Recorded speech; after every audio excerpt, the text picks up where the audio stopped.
네.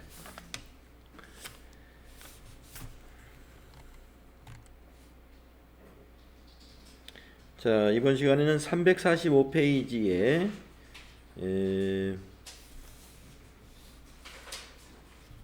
26번부터 한번 풀어보도록 하겠습니다. 26번 무슨 문제인지 한번 볼까요?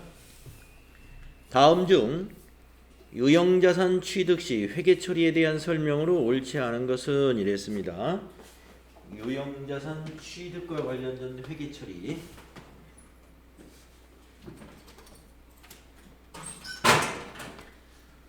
자, 1번 보시게 되면은 현물 출자, 증여, 기타 무상으로 취득한 자산은 공정가치를 취득 원가로 봐야 된다. 맞습니다. 예. 공정가치를 취득 원가로 회계 처리하면 맞아요. 다음 두 번째, 매입 할인이 있는 경우에는 이를 차감하여 취득 원가를 산출한다. 그렇습니다. 매입 할인은 빼줘야 돼요. 유형자산에서도. 그다음에 3번. 다른 종류의 자산과 교환으로 취득한 유형자산의 취득 원가는 교환을 위하여 제공한 자산의 공정가치로 측정한다. 예, 이종 간의 교환은 그렇습니다. 예. 그다음에 4번. 그러니까 2번이 지금 3번이 다른 종류라고 그랬으니까 이종 자산을 말하는 거예요. 다른 종류의 자산과 교환했으니까 이종 자산 간의 교환 거래를 말했기 때문에 제공한 자산의 공정가치를 취득한 자산의 취득원가로 보는 거 맞죠? 그 다음에 4번 동종 자산과의 교환으로 취득한 유형자산의 취득원가는 교환으로 제공한 자산의 공정가치로 한다. 자, 동종 자산이므로 공정가치가 아니고 장부금액으로 한다. 이거 알고 있죠? 장부금액으로 한다. 그래서 4번이 틀렸습니다.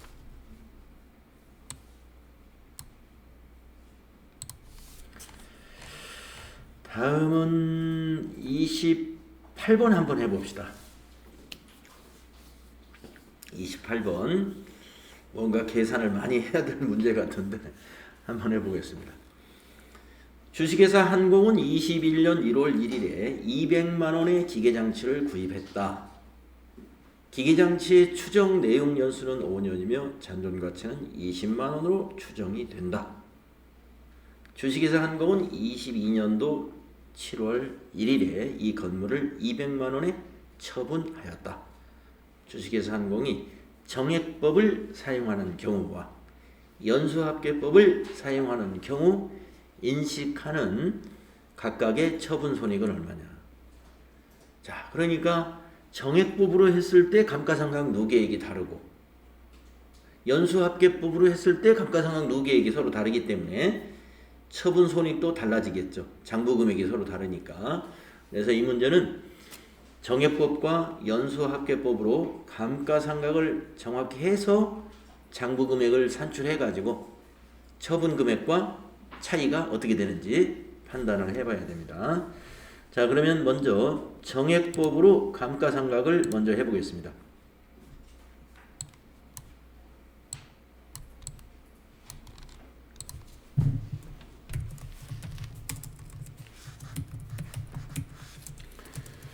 자, 200만원에 취득한 기계장치를 잔존가치를 20만원으로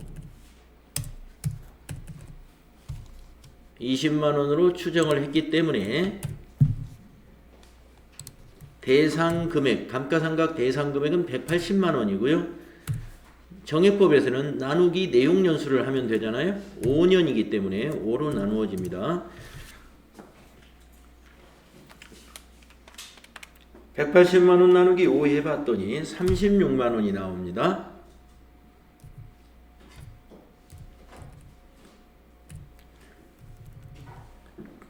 자, 연간 36만원이에요.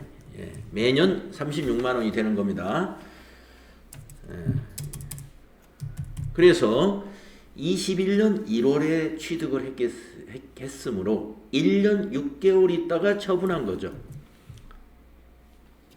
7월 1일 날 건물을 처분했기 때문에 1년 6개월 동안의 감가상각비를 계산하면 되겠습니다. 그러면 36만 원에다가 곱하기 1년 6개월이니까 1.5를 하면 되죠. 1.5배. 그게 1년 6개월치잖아요. 그러면 36만 원 곱하기 1.5 하게 되면 54만 원입니다. 감가상각 누계액이 54만 원이다 라는 걸 우리가 알게 됐습니다. 자, 그러면 정의법으로 했을 때 처분금액에서 장부금액을 빼보겠습니다. 처분금액은 200만 원이죠. 200만 원에서 장부금액은 54만 원이 감가상각 누계이익으로 146만 원이죠. 146만 원이 장부금액이에요. 그러면 차액이 바로 54만 원. 바로 감가상각한 금액만큼 이익을 본 거예요. 54만 원이 처분이익이 되었다. 자, 54만 원이 처분이익인 거 1번에 하나 있고 4번에 하나 있습니다. 다음 이번에는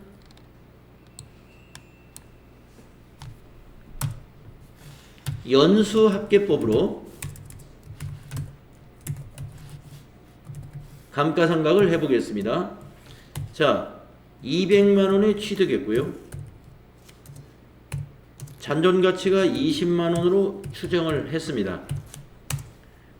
첫 해에는 연수합계법은 감가상각 대상 금액에다가 내용연수의 역순 5부터 입력하고요. 나누기 내용연수의 합계. 여러분 우리 교재 그 공식이 있었거든요. 내용연수의 합계라는 말은 무슨 말이냐? 내용연수가 1년 2, 3, 4, 5 이걸 말하는 겁니다. 내용연수 5년이면 1부터 5를 더하시면 되고 내용연수가 4년이면 1부터 4만 더하는 내용연수가 10년이면 1부터 10을 더하는 겁니다. 그러면 1, 2, 3, 4, 5를 각각 더하면은 15가 돼요. 15. 15. 그래서 15분의 5만큼 21년도에 감가상각을 하게 됩니다. 자, 그러면 한번 계산해 보겠습니다. 180만 원 곱하기 5 나누기 15. 이걸 계산하시게 되면은 60만 원이 나와요. 자, 60만 원은 2021년도의 감가상각비입니다. 그러면 그 다음에는 계산이 달라집니다. 자, 2022년도 6개월치만 해야 되죠. 자, 180만 원에다가 두 번째 해는 5가 아니라 4. 내용연수의 역순이라는 말은 5, 4, 3, 2, 1 이렇게 분자를 바꿔주는 겁니다. 그리고 뒤에는 15 똑같아요. 1부터 5까지 더하는 거예요. 이렇게 계산하면은 1년치가 일단 나오죠. 180만원 곱하기 4 나누기 15 하게 되면은 48만원이 나옵니다. 이거는 1년치이기 때문에 이걸 2로 나눠야죠. 6개월치만 해야 되니까. 그러면 24만원입니다. 요게 22년도 6개월분의 감가상각비. 그러면 요 두 개를 더하면 돼요. 두 개를 더하면 84만원이 되겠습니다. 그래서 연수합계법의 감가상각 누계액은 84만원이구나 하는 것을 우리가 알게 되는 거죠. 자, 그러면 처분금액에서 장부금액을 빼줘보자 하는 얘기입니다. 그러면 200만원에 처분했습니다.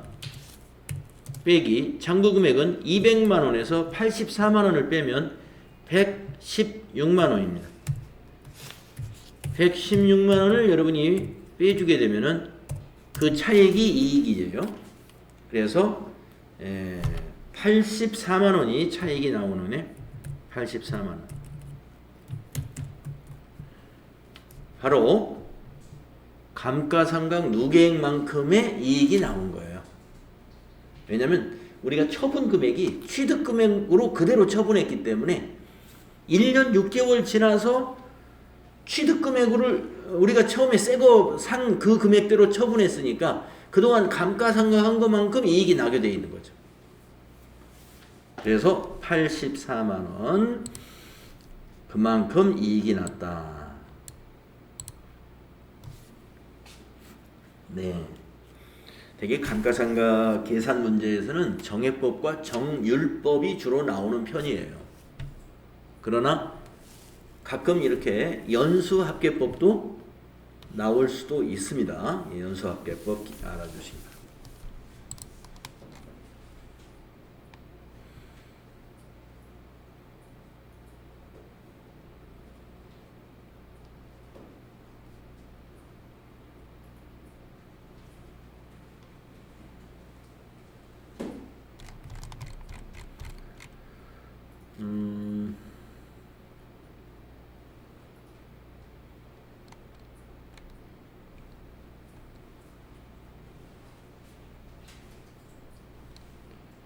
자, 31번 한번 봅시다. 31번이 좀 복잡해 보이는데 31번. 다음은 주식회사 항공의 21년 7월 1일에 일괄 취득한 토지와 건물에 관한 자료입니다. 22년도 기말 재무상태표에 표시된 건물의 장부 금액은 얼마냐 이랬습니다. 자, 21년 7월 1일 날에 토지와 건물을 1,500만 원에 일괄 취득했습니다. 두 번째, 토지와 건물의 공정가치는 토지가 1,200만 원, 건물이 800만 원입니다. 감가상각 방법은 정액법으로 내용연수 10년, 잔존가치 없고 월할로 상각을 하고 있어요. 자, 여기서 중요한 것은 뭐냐? 이 1,500만 원의 일괄 취득한 것 중에 건물분의 취득 금액을 얼마로 기록하느냐. 요거 중요하단 말이죠. 그것은 어떻게 우리가 계산을 하느냐 하면은 이 공정가치의 비율만큼으로 취득 금액을 산정합니다. 자, 그러니까 건물 취득 금액을 먼저 계산을 해야 돼요.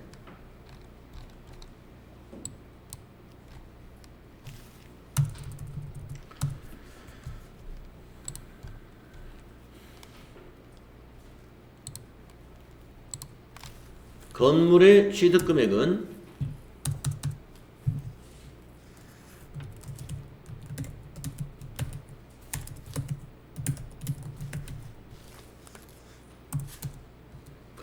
금액은 자, 일괄에서 취득한 금액이 이제 1,500만 원이지 않습니까? 1,500만 원에다가 곱하기 토지와 건물이 이제 1,200만 원인데 800만 원이니까 뒤에 여기 약분을 좀 하겠습니다. 뒤에 여기 동그라미 6개는 지우고 계산하겠습니다. 그 중에 건물은 8 나누기 20. 20분의 8이 건물분이다 이런 얘기입니다. 왜 20이냐? 토지 12하고 건물 8을 더한 거예요. 12와 8을 더하면 20이지 않습니까? 그 중에 8이 건물입니다. 그래서 20분의 8. 자, 이렇게 하면 건물의 취득원가가 나와요.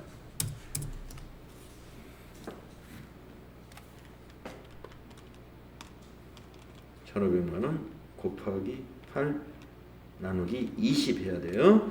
그러면 600만 원이 건물의 취득원가입니다. 이제 감가상각을 해주면 되겠습니다. 자, 10년이고요. 내용연수 10년 정액법 잔존가치가 없습니다. 그러면 계산이 쉽겠네요. 나누기 10을 하면 나누기 10을 하면 1년에 60만 원씩 상각을 하게 됩니다. 1년에 60만 원 연간. 자, 그런데 7월 1일 날 샀고 22년 기말을 물어봤기 때문에 1년 6개월이 지난 거예요. 그러면 1년에 60만 원이니까 1년 6개월이면 90만 원이죠. 네, 암산으로 충분히 가능하겠네요. 그러면 이제 90만 원이 감가상각 누계액이기 때문에 장부금액을 물어봤어요. 장부금액. 장부금액이란 뭘까요? 취득금액에서 감가상각 누계액을 뺀 거죠. 그래서 600만 원에서 90만 원 빼온 거예요. 그럼 600에서 90만 원 빼면 510만 원인가요? 네. 510만 원이 답이 되겠습니다.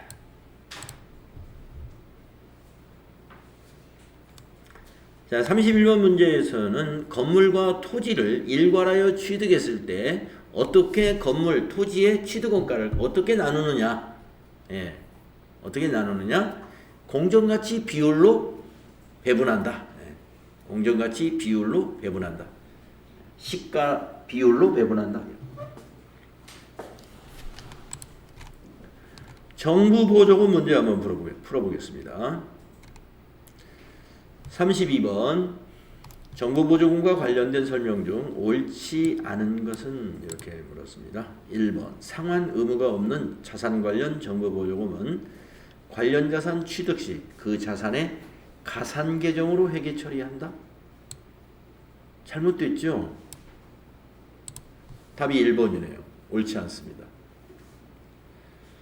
자, 자산 관련 정부 보조금, 자산을 취득할 때 정부 보조금을 그 자산의 차감 계정으로 기록합니다. 가산을 하는 게 아니고. 예, 차감시키는 거. 자, 2, 3, 4 맞는 거니까 한번 읽어보고 가겠습니다. 2번 상환 의무가 없는 자산 관련 정부 보조금은 관련 자산의 내용 연수에 걸쳐 감가상각 금액과 상계한다. 네, 기억나시는지 모르겠어요. 정부 보조금도 상각을 한다고 그랬습니다. 그런데 그것은 차변에 정부 보조금 상각하면서 배변에 오는 게 감가상각비예요. 감가상각비에서 상각을 해버려요. 정부 보조금도 상각하면서 대변에 가는 게 감가상각비니까 감가상각비에서 빼준다 이런 얘기입니다. 2번 맞은 거예요. 다음은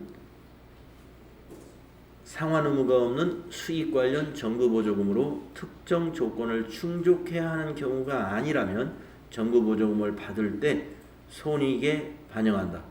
네, 수익 관련 정부 보조금은 받을 때 정부 보조금 수익 바로 잡아버려요.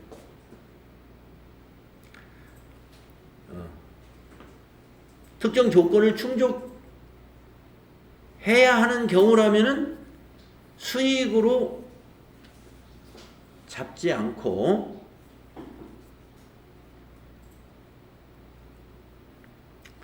우리가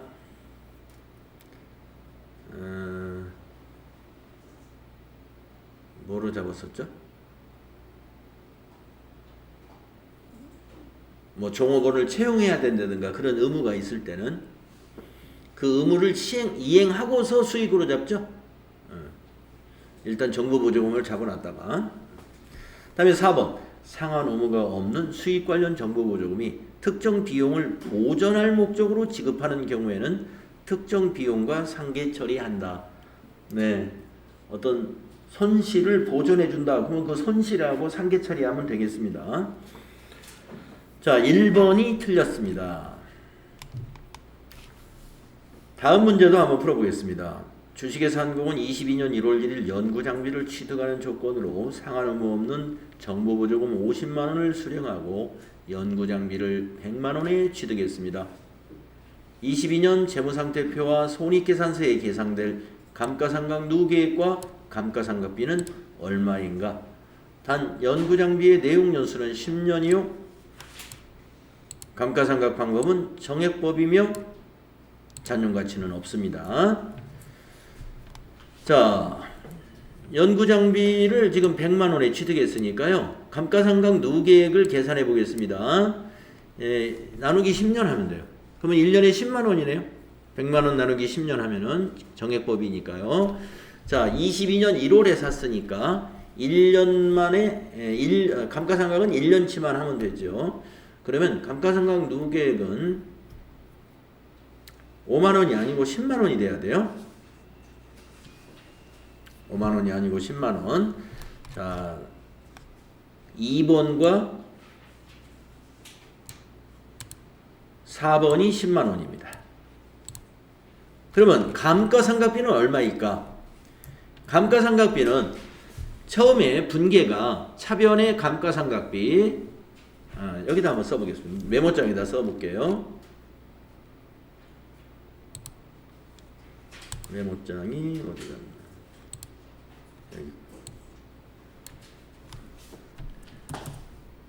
자, 33번에 분계를 결산 시 감가상각 분계를 한번 써보겠습니다. 차변의 감가상각비 10만 원이었어요. 그리고 대변에 오는 게 감가상각 누계액입니다. 10만 원. 그런데 정부 보조금도 상각을 해야 되니까 분계가 한 줄이 더 만들어져야 돼요. 그래서 정부 보조금은 50만 원이에요. 50만 원을 10년으로 나누어서 상각하면 됩니다. 그러면 1년에 5만 원이네요. 그러면 차변에 정부 보조금 5만 원 상각하시고 대변에 감가상각비에서 빼줘요. 5만 원. 따라서 이 분계에 의해서 재무상태표에 가는 감가상각 누계액은 10만 원이 되는 거고요. 손익계산서에 가는 감가상각비는 이걸 감안해서 봐야 돼요. 처음에 10만 원의 비용이 발생했다가 정부 보조금 상각에 의해서 5만 원의 감가상각비가 취소가 됩니다. 따라서 손익계산서에 가는 감가상각비는 이 두 개를 감안해서 5만 원이 손익계산서에 간다. 이런 얘기죠. 결국에 감가상각비는 5만 원이다. 이런. 감가상각 누계액은 10만 원이고 감가상각비가 5만 원이다 라는 답을 찾아야 됩니다. 그래서 2번이 답이었습니다.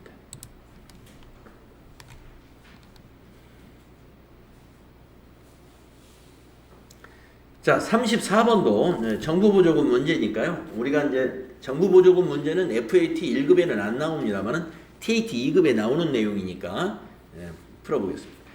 주식회사 한국은 정부보조금을 수령하여 다음의 기계장치를 취득했습니다. 22년도 손익계산서에 계산될 감가상각비가 얼마요? 이랬어요.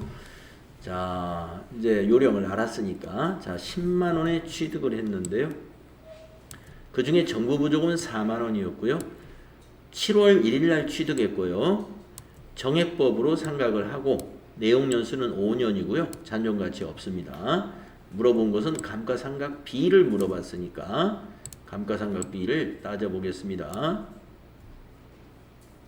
그러면 10만 원을 5로 나누면 1년에 2만 원입니다. 감가상각 누계액은 2만 원입니다만은 또 정부 보조금도 5로 나눠야 돼요. 그러면 1년에 8천 원이죠. 연간 8천 원씩 상각을 하게 됩니다. 따라서 그런데 7월 1일 날 취득했으므로 이게 절반씩 다 줄어들게 돼요. 나누기 2를 다 해주면 만 원이고 감가상각 누계액은 만 원이고 정부보조금 상각은 4천 원에 상각을 하게 됩니다.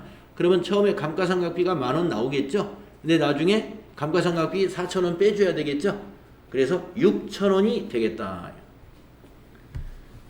22년도 손익계산서에 가는 감가상각비는 6천 원이 간다. 분계 안 써봐도 되겠죠?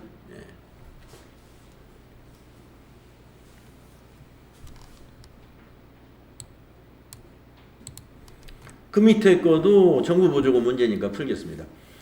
자, 5기가 22년 1월 1일부터 12월 31일에 정부 보조금을 수령하여 취득한 건물과 관련된 자료입니다. 자, 5기 22년 12월 31일 손익계산서에 반영될 건물의 감가상각비로 오른 것은 네, 똑같은 문제예요. 다시 한번 풀어보겠습니다. 100만 원의 건물을 샀습니다. 정부 보조금 10만 원을 받았습니다. 취득은 1월 1일 날 취득했고요. 내용연수 10년이요. 잔존가치 없고 정액법입니다. 자, 똑같은 방법으로 자, 1월 1일에 샀으니까 1년치 계산하면 되니까요. 100만 원을 10년으로 나누면 1년에 10만 원씩 감가상각을 하게 됩니다. 정부 보조금도 똑같이 10년에 나누어서 상각을 해야 되는데 그러면 1년에 만 원씩 상각을 하게 됩니다. 따라서 감가상각 누계액은 10만 원, 감가상각비는 그 중에서 만 원이 정부 보조금에서 상계되니까 9만 원이 되겠습니다. 따라서 감가상각비는 얼마다? 9만 원이다. 1번 답이 되겠습니다.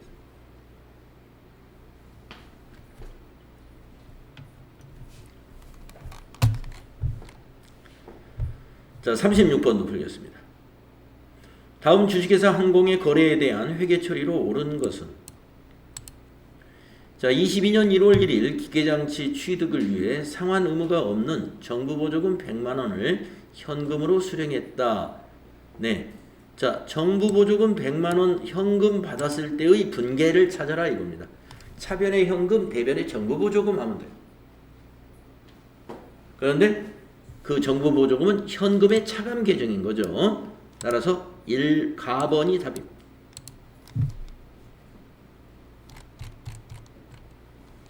가번 1번이 답이에요.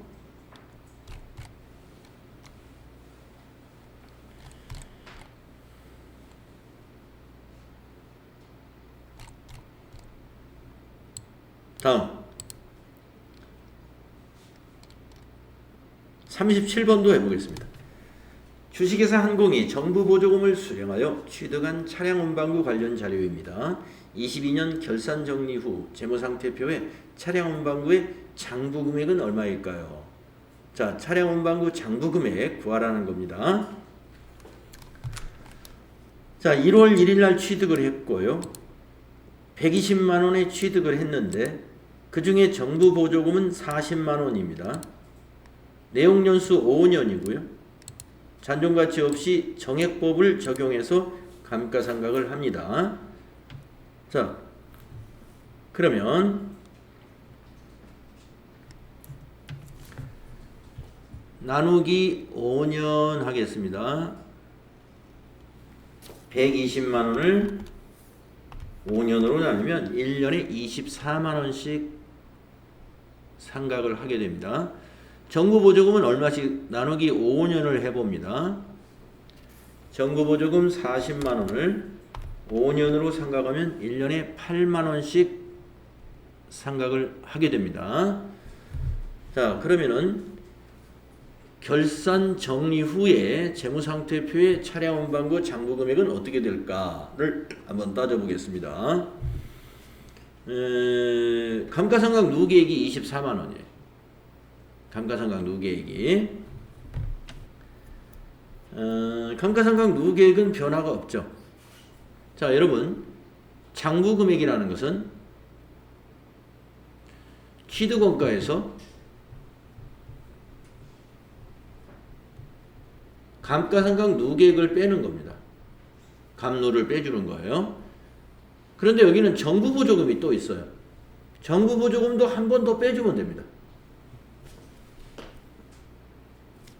자, 장부 금액을 구하라고 했을 때 우리가 정부 보조금이 없는 자산의 장부 금액을 구할 때는 취득원가에서 감누만 빼면 된단 말이에요. 그런데 정부 보조금을 받았다. 그러면 거기서 정부 보조금도 한 번 더 빼주세요. 자, 그러면 취득원가가 120만 원이죠. 120만 원에 취득했습니다. 감누가 240만 원이죠. 아니 24만 원이죠. 24만 원 빼고. 자, 여기 정부 보조금이 얼마인지 한번 생각해 보세요. 처음에 40만 원이었죠. 40만 원이었는데 8만 원이 상각했죠. 상각했다는 말은 48만 원 빼줘야 된다 이 말이에요. 정부보조금은 이 시점에는 32만 원이 됩니다. 네, 계산해 보세요.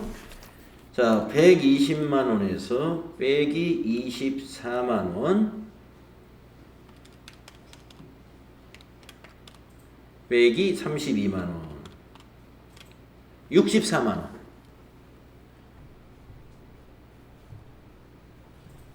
64만 원이 2번에 있네요.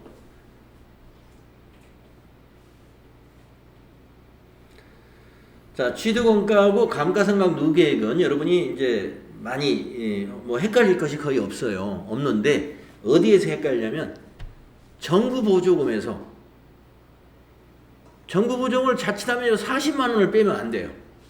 왜냐하면 1년이 지났기 때문에 정부보조금이 1년분이 상각이 됐어요. 그래서 1년분이 8만 원이니까 이제 정부보조금은 32만 원만 잔액이 남아있는 겁니다. 그래서 32만 원 빼줘야 됩니다. 자, 그러면 취득시 장부금액이 얼마입니까? 제가 이렇게 문제를 한번 내볼게요. 지금은 이 문제는 결산 정리 후에 장부금액이 얼마냐 물어봤으니까 이렇게 이게 64만 원이 맞아요. 근데 그냥 취득시 장부금액을 구하세요 그랬어요. 자, 그때도 취득원가에서 취득원가 120. 자, 취득시니까 감가상각 누계액은 없어요. 그러니까 0. 그러나 취득시에 정부금액은 정부지원금은 있는 거죠. 그때는 정부지원금이 하나도 상각이 안 된 상태예요. 그래서 40만. 취득시 장부금액을 물어보면은 취득원가에서 그냥 정부보조금만 빼면 된다 이 말이죠. 왜냐면 감가상각은 그때는 없으니까. 그래서 80만 원이다. 네, 정부보조금을 지원받는 유형자산의 경우에 장부금액이 얼마냐 요 질문, 요 장부금액이 얼마냐 요 질문 제법 많이 합니다. 이론 시험에서 TAT 2급 우리 볼 때. 그래서 요거 확실히 알아두시면 돼.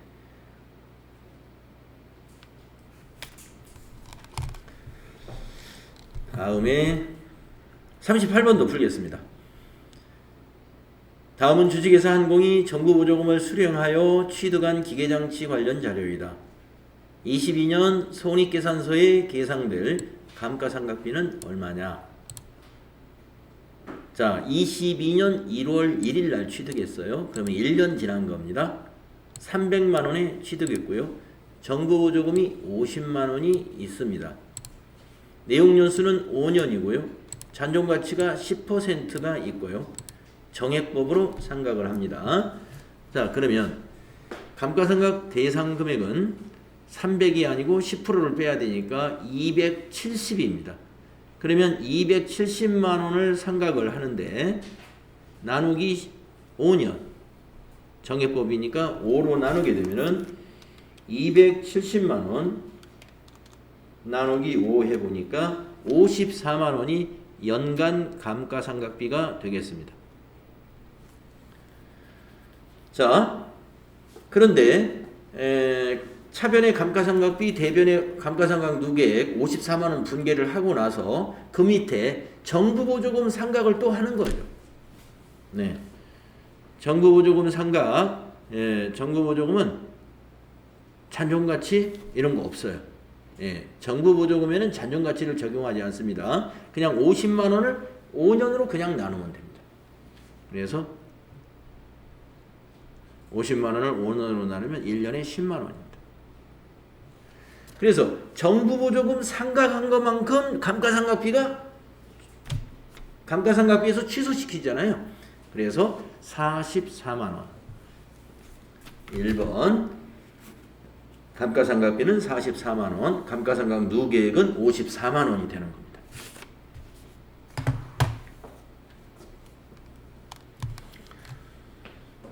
39번도 풀겠습니다. 다음 거래에 대한 회계 처리로 옳은 것은 기계장치를 100만 원에 취득하고 대금은 보통예금으로 수령했던 정부 보조금 100만 원 상환 의무가 없으므로 이체하여 지급했다. 100만 원에 취득하고 대금은 보통예금으로 수령했던 정부. 그러니까 우리 돈 하나도 안 들어간 거죠? 네, 전부 정부 보조금으로 기계를 산 겁니다. 100만 원을. 그러면 차변에 기계장치를 취득했으니까 차변에 기계장치가 와야죠. 차변에 기계장치. 예, 차변에 기계장치. 예, 차변에 기계장치. 자, 다와 라가 현재 차변에 기계장치가 있습니다. 그 다음에 이 그 정부 보조금은 보통예금으로 수령했었어요. 그러면은 차변에 그 정부 보조금 보통예금은 차감을 시켜줘야 돼. 왜냐면 보통예금으로 수령할 때 차변에 보통예금, 대변에 정부 보조금, 보통예금 차감 계정을 적었을 거란 말이에요. 이제 그 돈을 사용을 해버렸기 때문에 보통예금의 차감 계정은 차변에 와서 없어져야 되고 대신에 기계장치 차감 계정으로 대변에 기입을 해야 됩니다. 그리고 돈은 100만 원을 보통예금에서 지급했죠. 답은 4번이에요. 자, 100만 원의 지원을 받아서 기계를 100만 원에 취득했을 때의 분계는 4번이 맞습니다.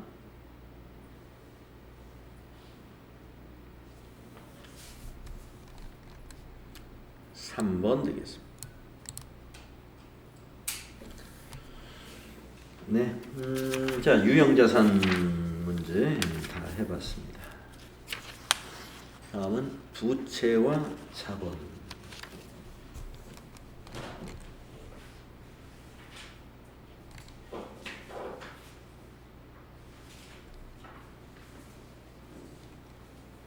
요거 한번 해볼까요? 1번. 사채 우리 공부했었죠?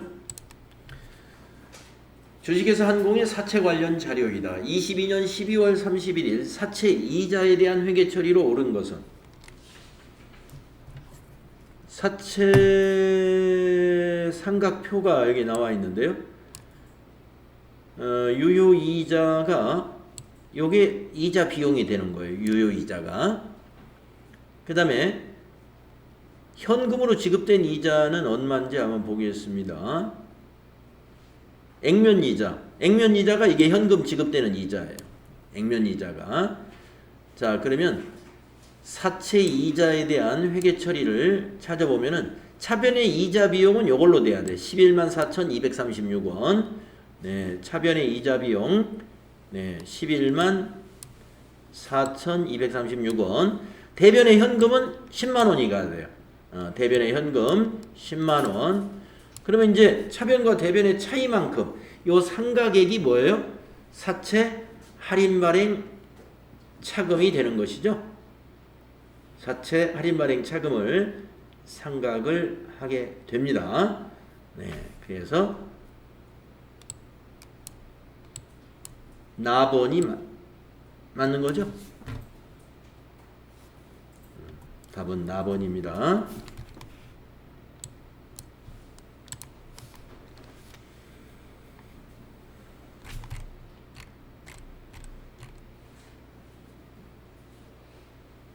(2번도) 한번 풀어봅시다. 사채문 우리 공부했으니까. 자, 주식회사 한공은 사채를 할증 발행했다. 사채 할증 발행 차금의 상각은 유효이자율법을 적용한다. 만기까지 기간 중에 주식회사 한공의 재무상태표상 사채의 장부 금액은 매년 어떻게 될까? 자, 여러분 할증 발행했으므로 액면가보다 지금 장부 금액이 높아 있는 거죠. 그러면 매년 어떻게 해야 돼요? 낮춰줘야 됩니다. 매년 감소시켜야 나중에 만기 때 액면 금액하고 같아지건. 그래서 할증 발행 시에는 장부의 금액은 매년 감소시켜야 돼요. 매년 감소하며 이자 비용 금액은 매년 어떻게 될까?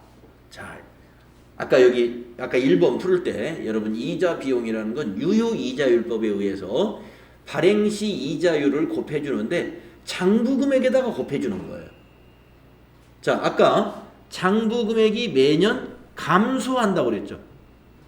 장부 금액이 감소하면은 이자 금액도 감소하게 되는 거예요. 장부 금액 곱하기 이자율이니까. 그래서 감소한다. 답이 4번. 4번 되겠습니다. 자, 그 밑에 것도 풀겠습니다. 사채 발행과 관련된 자료이다. 이에 대한 설명으로 옳지 않은 것은.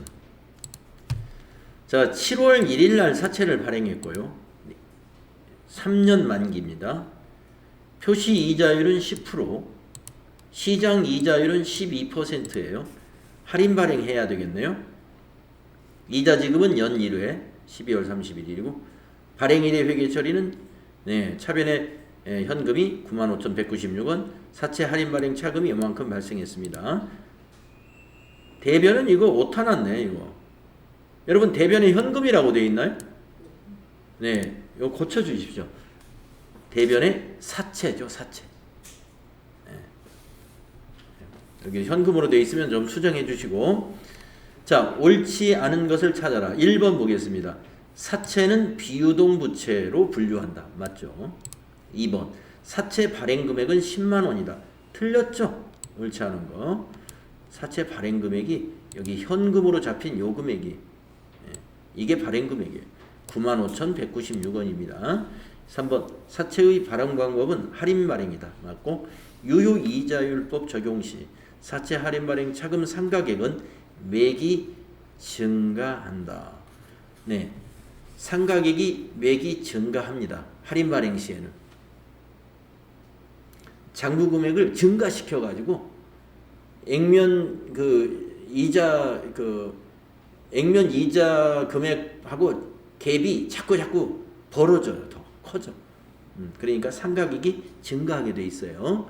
장부 금액이 증가하니까.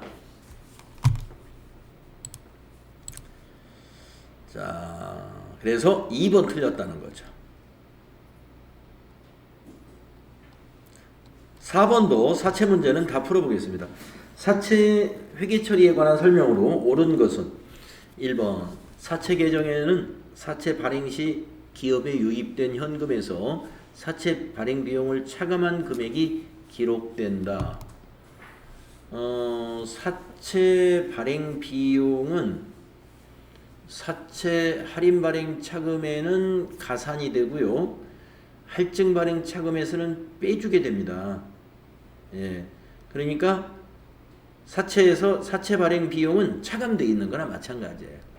별도의 비용 처리를 안 합니다. 사채 할인 발행 또는 할증 발행 거기에 반영을 하는 거니까 사채 발행 비용은 차감이 아니라 그러니까 가산이 되는 거 셈이지. 그렇죠? 예. 사채 발행 시 기업에 유입된 현금에서 사채 발행 비용은 현금에서 사채 계정에는 사채 발행 시 기업에 유입된 현금에서 사채 발행 비용 차감. 예, 현금으로 발행했으면 사채 발행 비용 차감한 금액이 기록된다. 맞는 것 같은데. 네. 제가 왜 헷갈렸어요. 자, 2, 3, 4를 더 읽어보겠습니다. 자, 2번 사채 발행 시 액면 이자율보다 유효 이자율이 높으면 유효 이자율이라는 건 시장 이자율이라고 생각하세요. 시장 이자가 높으면 할인 발행해야죠. 맞죠? 네. 우리가 시장 이자율이 높은데 할증 발행하는 건 말이 안 되죠. 할인 발행한다. 이건 틀렸습니다. 할인 발행해야 한다. 다음 3번 사채가 할인 발행되는 경우 유효이자율법을 적용하면 매년 사채의 이자 비용은 증가한다. 자, 아까 이 위에 3번에서 우리 했죠. 할인 발행을 하게 되면요, 장부 금액을 자꾸 늘려줘 가지고 나중에 액면 금액하고 맞춰주기 때문에 이자 비용이 매년 증가한다 그랬습니다. 맞습니다. 그러면 답은 3번이네. 다음 4번. 사채가 만기 상환되는 경우 사채 상환 손익이 발생될 수 있다. 만기 상환되는 경우에는요, 사채를 상환할 때 손익이 없어요. 왜요? 액면 금액하고 딱 맞춰가지고 상환하기 때문에 그대로 제로가 됩니다. 중도 상환할 때는 손익이 발생할 수 있어요. 나중에 분계 연습할 때 연습하겠습니다. 자, 따라서 3번 확실히 맞는 거고요. 4번 아까 제가 약간 좀 혼동스러웠는데 사채 발행 비용을 가산하는 게 맞아요. 차감이 아니라 가산됩니다. 사채에 더해진다. 그래서 3번이 옳은 것이었습니다. 자, 5번까지 하고 좀 쉬었다 하겠습니다. 주식회사 한국은 22년 1월 1일에 액면가액 100만 원인 3년 만기 사채를 99만 5천 이렇게 발행을 했으며 사채 발행 시 액면 이자율은 10%, 유효 이자율이 15%이고 이자는 매년 말 1회 지급합니다. 22년 주식회사 한공이 인식해야 할 이자 비용이 얼마인가요? 그랬습니다. 딱 22년 결산 때 사채의 장부 금액에다가 유효 이자율을 곱하면 그게 이자 비용이었죠. 자, 할인 발행을 했단 말이에요. 그러므로 장부 금액이 요겁니다. 장부 금액은 사채를 발행한 금액 그 자체가 장부 금액이에요. 첫 해니까. 그래서 99만 5,843원 곱하기 15%가 답이 되겠습니다. 14만 9,376원이 나오네요. 14만 9,376원 3번 여기 이자 비용이 되는 겁니다. 자, 그러면 제가 질문 드릴게요. 요건 이자 비용이에요. 자, 2022년에 지급해야 될 현금 이자 지급액은 얼마일까요? 자, 이자 비용은 14만 9천 이렇게 되는데 이게 이제 분계할 때 이게 차변에 오는 거고 대변에 현금 나가는 거 있죠? 이게 대변에 현금이라고 이렇게 쓰는 거. 예. 대변에 현금 이렇게 쓰는 거. 예. 대변에 현금 얼마일까요? 10만 원. 네, 10만 원이죠. 어떻게 계산하셨어요? 액면가 곱하기 액면 이자율. 네, 파란색으로. 액면가 곱하기 액면 이자율. 매년 현금으로 지급되는 이자는 액면 금액에다가 액면 이자율이 지급됩니다. 따라서 대변에 현금 나가는 이자는 10만 원이다. 알고 계셔야 되겠습니다. 자, 쉬었다가